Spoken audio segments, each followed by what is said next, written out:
All right. So after a long time, I'm making this kind of a video. Finally हमारा business international पहुंच चुका है। मैं on business काम कर रहा हूँ, ना कि इन बिजनेस। मैं सिर्फ हफ्ते में 5 घंटे काम कर रहा हूँ and we are making multiple crores. इस वीडियो के अंदर मैं आपको बताने वाला हूँ कि बिलियनियर किस तरीके से सोचते हैं, काम करते हैं। मैं एक बिलियनियर से मिला जो दुबई के 1% में आते हैं, जिनका नाम रिजवान साजन है।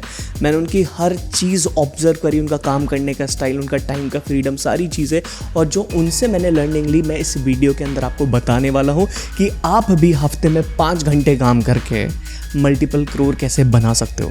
So without wasting time let's start this video.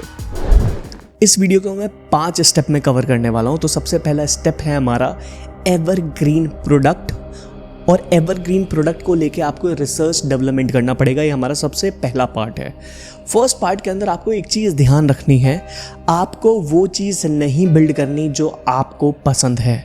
अगर आप वो चीज़ पसंद कर रहे हो जो आपको पसंद है, तो वो आपको कभी रेवेन्यू जनरेट करके नहीं देगी, कभी पैसे जनरेट करके नहीं देगी। आपको देखना है व्हाट एग्जैक्टली मार्केट वांट, लोगों को किस चीज़ की ज़रूरत है जो आने वाले 100 साल तक कभी ख़त्म नहीं होगा।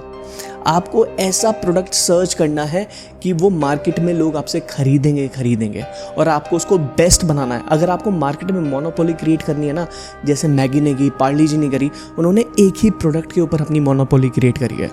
इसी तरीके से आपको एक टॉपिक सेलेक्ट करना है, उसके अंदर इतना बेस्ट हो जाना है that you will become father of that industry.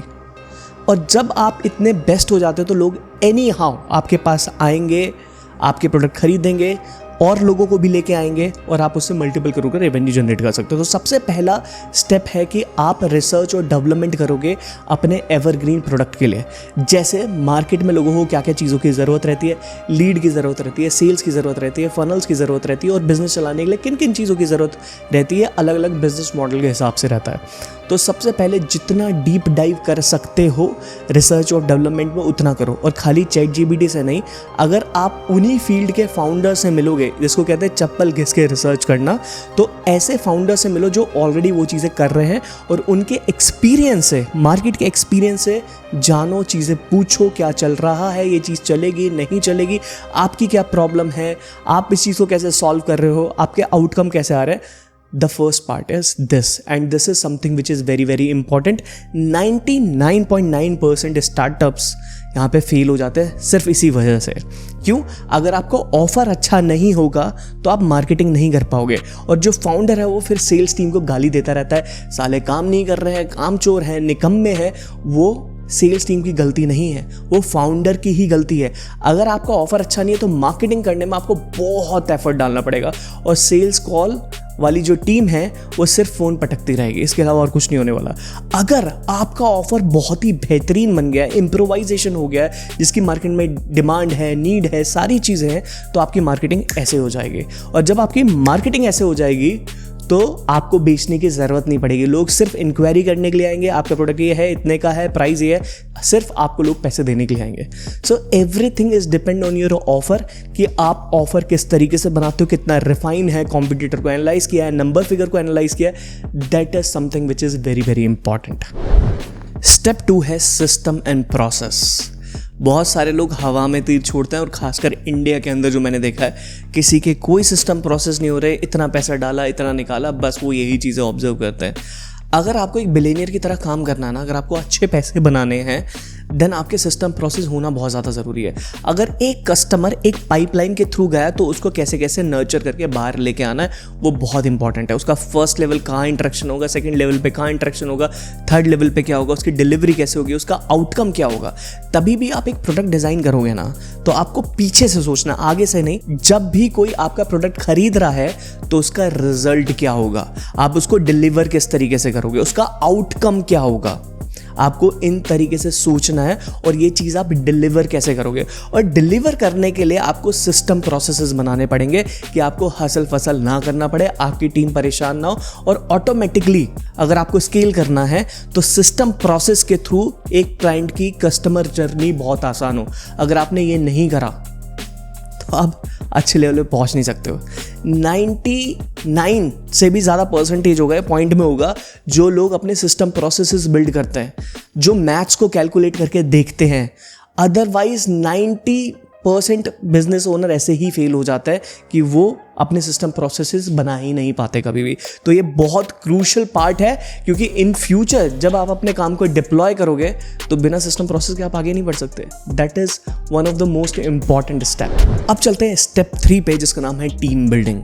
अब ये स्टेप आपको थोड़ा सा परेशान कर सकता है, क्योंकि मैं आपको बोलूँगा कि आपको पैसों के पीछे नहीं भागना है। आपको ये देखना है जितना मैं काम कर रहा हूँ वो सारा का सारा डिप्लॉय कैसे हो सकता है। स्टार्टिंग में एक फाउंडर को बिल्कुल भी अपने लिए पैसा नहीं बचाना है, ठीक है। ये बहुत टाइम बाद समझ में आती है, जब बिजनेस ग्रो कर जाता है, उनके पास पैसे वैसे होते हैं, उसके बाद ये सारी चीज़ें कर सकते हैं। आप कम रिसोर्स के अंदर अपना ज़्यादा से ज़्यादा काम कैसे डिप्लॉय कर सकते हो कि आप यहाँ रह के नहीं, यहाँ रह के काम करो ऑन बिजनेस। तो मोस्टली फाउंडर क्या गलती करता है कि मैं यहाँ से पैसा बचा लूँ, मैं वहाँ से पैसा बचा लूँ, और वो बड़ी चीज़ों में कर ही नहीं पाते हैं, बड़ी चीज़ें हो ही नहीं पाती हैं, क्योंकि वो छोटी छोटी चीज़ों में लगी रहती है। टीम बिल्ड करना एक बहुत क्रूशियल पार्ट होता है। आज कितने लोगों की टीम नहीं है सही, आप नीचे कमेंट करके बताओ मुझे। आई थिंक बहुत सारे फाउंडर्स हैं जिनकी सबसे बड़ी प्रॉब्लम ये होती है कि उनके पास टीम ही नहीं है।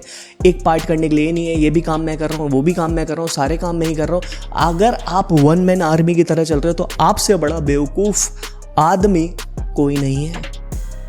आपको टीम बिल्ड करनी है, पैसे बचे 1-2 साल तक या ना बचे, आपको पूरी टीम बिल्ड करनी है, पूरा इकोसिस्टम बिल्ड करना है, और अपने हर एक काम को ऑटोमेट करने के लिए डिप्लॉय करना है अपने काम को। जितना ज़्यादा से ज़्यादा काम आप अपना डिप्लॉय कर सकते हो, और बड़ी चीज़, अब जब टीम बिल्ड होगी तो आपका ऑटोमेटिकली काम होगा और आप बड़ी चीज़ें सोच सकते हो और बड़ी चीज़ें कर सकते हो। जब तक मैं इन बिजनेस था तब तक मैं बड़े डिसीजन नहीं ले पा रहा था। अपने एक्सपीरियंस से बता रहा हूँ, मेरे पास पैसा था, मेरे पास सारी चीज़ें थी, लेकिन मैं इंटरनेशनली काम सोच ही नहीं पा रहा था कि मुझे करना है। उसके बाद मैंने सारी टीम को डिप्लॉय करा, हर एक छोटा सा छोटा काम। मेरे प्रॉफिट मार्जिन डेफिनेटली लीन हो गए, कम हो गए, लेकिन मैं बड़ा सोच पाया जिससे और पैसे आए। तो team building is something which is very very important. अब बात करते हैं स्टेप 4 के बारे में। स्टेप 4 के आते आते आपके पास पैसे ज़रूर होंगे। अब आपको ये देखना है कि कंपनी में से क्या क्या चीज़ें मुझे माइनस करनी है, क्या क्या चीज़ें मुझे कट करनी है जिनकी मुझे ज़रूरत नहीं है। चाहे वो टूल्स हो गए, चाहे वो टीम हो गई, या कुछ भी चीज़ हो गई, आपको कम चीज़ों में ज़्यादा चीज़ें करनी है। अब फॉर एग्जांपल, अगर आपका कोई ऑटोमेशन चल रहा है, आप अपने कस्टमर को मैसेजेस भेज रहे हो या कुछ भी चीज़ कर रहे हो, तो वो एक इंडिविजुअल इंसान को नहीं करना है। AI टेक्नोलॉजी आ चुकी है, किसी ने आपको पेमेंट करा, उसके पास ऑटोमेशन के थ्रू इन्फॉर्मेशन पहुंच गई, वो आपके प्रोडक्ट को यूज़ करना स्टार्ट कर दिया। इसमें टीम का इन्वॉल्वमेंट नहीं होना चाहिए। आपको इस लेवल पे ऑटोमेट कर देना है कि वो 24/7 आपके लिए काम करेगा। ऑटोमेशन, एक इंसान 9 घंटे ही काम कर सकता है, लेकिन एक ऑटोमेशन आपके लिए 12-24 घंटे काम करेगा। 24 घंटे। कभी भी कस्टमर रात को 2 बजे आया, 3 बजे आया, उसको सारी इन्फॉर्मेशन मिल जाएगी, ईमेल मिल जाएगा, सब कुछ हो जाएगा। अगर आप ऑटोमेट कर देते हो चीज़ों को, तो आपकी कॉस्टिंग जितनी लग रही थी टीम बिल्डिंग करने में, वो धीरे धीरे कम होती चली जाएगी। लेकिन ये समझ कब आती है, जब आप ऑलरेडी एक पर्टिकुलर टीम मेंबर हायर करते हो। अगर आप किसी मेंटोर से पूछते हो तो डायरेक्टली आपका लर्निंग कर्व कम कर देते हैं और आप डायरेक्ट वही इंप्लीमेंटेशन करना स्टार्ट कर देते हो। इसलिए लाइफ में एक मेंटर होना बहुत ज़्यादा ज़रूरी है। तो नीचे कॉमेंट करके बताना कि आपका एक रियल मेंटर कौन है जिससे आप चीज़ें सीख रहे हो। मैं भी देख के एक्साइटेड होऊंगा कि आपके एक्चुअली मेंटर कौन है। चलते हैं नेक्स्ट स्टेप पे। अब बात करते हैं लास्ट स्टेप के बारे में, स्केल विद लॉजिक। अब ये बहुत ही इम्पॉर्टेंट है, यहाँ तक तो कोई आ ही नहीं पाता है। सिर्फ ये पैसे का गेम है, पैसे डालने और पैसे बनेंगे, ठीक है। अब मैं सबसे इम्पॉर्टेंट चीज़ आपको बता देता हूँ। अगर आपके पास अपना मैथ्स नहीं है, आपके पास अपने बिजनेस का डेटा नहीं है, तो आप कभी आगे नहीं बढ़ सकते। लेकिन अगर आपके पास अपना 1 साल का भी डेटा है, तो दुनिया में आपको कोई नहीं रोक सकता लॉजिकल स्केलिंग करने से। मैं आपको बता दूं, अगर आपने चैनल को अभी तक सब्सक्राइब नहीं करा है तो कर लो, क्योंकि ऐसी और वीडियोस आने वाली हैं। अब मैं आपको बताता हूं कि मैथ्स के साथ स्केलिंग किस तरीके से होती है। अगर सपोज करो एक बिजनेस का पूरा वेवलेंथ होता है, जैसे जनवरी फरवरी मार्च में आपका बिजनेस उठा, फिर डाउन गया, फिर जून जुलाई में उठा, फिर डाउन गया, फिर दिसंबर में उठा। ये हर एक बिजनेस का पैटर्न होता है, सीजन होता है, मैथ्स होती है कि कब कब उठ रहा है। अगर आप पिछले 1 साल का चार्ट उठा के देखेंगे और आपने जैसे जनवरी फरवरी मार्च में 2 लाख रुपए डाले और 20 लाख का बिजनेस करा, और ये नंबर्स आपके हैं पिछले साल के, तो मैं आपसे इस साल बोलूँगा कि 20 लाख डालो, 2 करोड़ बनाते हैं। That's how you scale logically। Her business गुरु आपको ये तो बताएगा कब पैसे डाल के बढ़ाना है, लेकिन कब डी स्केल करना है वो भी बहुत इंपॉर्टेंट है। जब सीजन डाउन होगा, आपके ऐड चलेंगे लेकिन आपको डी स्केल करना है। आपके मार्केटिंग, प्रमोशन, कैंपेन सब कुछ चलेगा लेकिन डी स्केल भी करना पड़ेगा, क्योंकि आपको पता है कि आपका बिजनेस कब डाउन जा रहा है। अगर आपके पास वो पर्टिकुलर पूरी मैच है तो आपको पता होगा मैं इतना डालूंगा इतना बनेगा, इतना डालूंगा इतना बनेगा, और ये प्रिडिक्टेबल है। पता है जितनी भी बड़ी बड़ी कंपनी होती है ना, उसमें रिस्क एनालिसिस करने के लिए लोग होते हैं कि हम इतना पैसा डालेंगे तो कितना बनेगा, कितने चांस है फेलियर के। तो ये डेटा बहुत इंपॉर्टेंट है। आपके पास कितनी लीड आई है, आपने कितने कैंपेन चलाए, आपका कितना खर्चा हुआ है, कितने यूनिट बिके, कितने रिफंड गए हैं, कितना टोकन आया है, कितना कंप्लीट अमाउंट आया है, ये बहुत इंपॉर्टेंट है मैथ्स के लिए आपके। अगर ये नहीं है कभी स्केल नहीं कर पाओगे। आई होप आपको हमारी वैल्यू अच्छी लगी होगी। मेरे पास एक ट्रेनिंग है जो कि 15 मिनट की है, आप नीचे क्लिक करके देख सकते हो हमारे रेवोल्यूशन का कि आप अपने खुद के सिस्टम प्रोसेस कैसे बना सकते हो।